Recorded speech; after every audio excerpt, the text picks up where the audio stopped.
Hi. మన బాధలకి కారణం reality కాదు. మనం రియాలిటీ గురించి సృష్టించుకున్న ఇల్యూషన్స్, ఎక్స్‌పెక్టేషన్స్, డౌట్స్, మన స్టాండ్ పాయింట్స్. మన జీవితంలో మనకి ఎక్కువగా బాధపెట్టింది రియాలిటీ కాదు. ప్రతి ఒక్క దానికి ఒక రియాలిటీ అనేది ఉంటది. మీరు ఏదైనా చూసే దాంట్లో లేకపోతే నేర్చుకునే దాంట్లో ఆ రియాలిటీని చూడగలిగే ప్రయత్నం చేయాలి. ఎందుకంటే ప్రతి ఒక్కరు ఒకటేలాగా ఆలోచించరు. ఎవరి ఆలోచన వాళ్ళవి, ఎవరి స్టాండ్ పాయింట్స్ వాళ్ళవి. ఇప్పుడు ఒక విషయాన్ని నేను ఒకలాగా చూస్తున్నాను అంటే ఇంకొకరు ఇంకొకలాగా చూస్తారు. అది వాళ్ళ స్టాండ్ పాయింట్. ఇది నా స్టాండ్ పాయింట్. కానీ రియాలిటీ అనేది ఒకటి ఉంటుంది.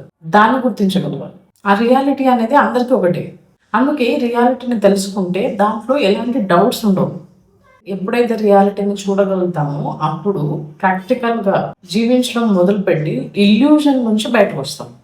రియాలిటీ అంటే ఏంటి? రియాలిటీ అంటే జరిగినది అని అర్థం. కానీ మనం దానికిచ్చే అర్థం రియాలిటీ కాదు.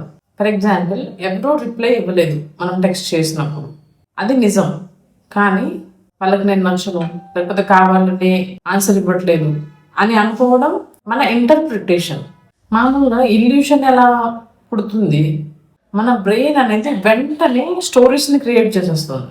నన్ను ఇగ్నోర్ చేస్తారు, నన్ను అందరూ జడ్జ్ చేస్తున్నారు, నేను పనికి రాను. అంటే రియాలిటీ ఒకటే కానీ పర్స్పెక్టివ్ మారుతుంది. ఎక్స్‌పెక్టేషన్స్ ఎట్లా ఉంటాయి మామూలుగా?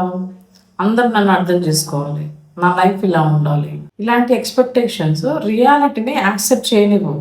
Interest versus reality. నాకు ఈ పని ఇంట్రెస్ట్, కానీ రియాలిటీలో ఇప్పుడు ఫ్యామిలీ రెస్పాన్సిబిలిటీస్ ఉన్నాయి. రియాలిటీ యాక్సెప్ట్ చేయడం అంటే డ్రీమ్ వదిలేయడం కాదు, ప్రజెంట్ ఉన్న సిచ్యువేషన్ని చూడడం. దీనికి ప్రాక్టికల్ సొల్యూషన్ ఏంటిదంటే, ఇది నిజంగా జరిగిందా, లేకపోతే నేను ఊహించుకుంటున్నానా, దీనికి ఎవిడెన్స్ ఉందా? వీటికి ఆన్సర్ దొరకాలి మనకి. అయితే ఒక క్లారిటీ అనేది వస్తుంది. రియాలిటీని చూడగలుగుతాము. రియాలిటీ మనల్ని ఎక్కువ బాధ పెట్టదు. రియాలిటీ గురించి మనం చెప్పుకున్న కథలే మనల్ని బాధ పెడతాయి. మనం రియాలిటీని చూడడం నేర్చుకున్న రోజు మన మనసులో సగం సమస్యలు ఆటోమేటిక్గా తగ్గిపోతాయి.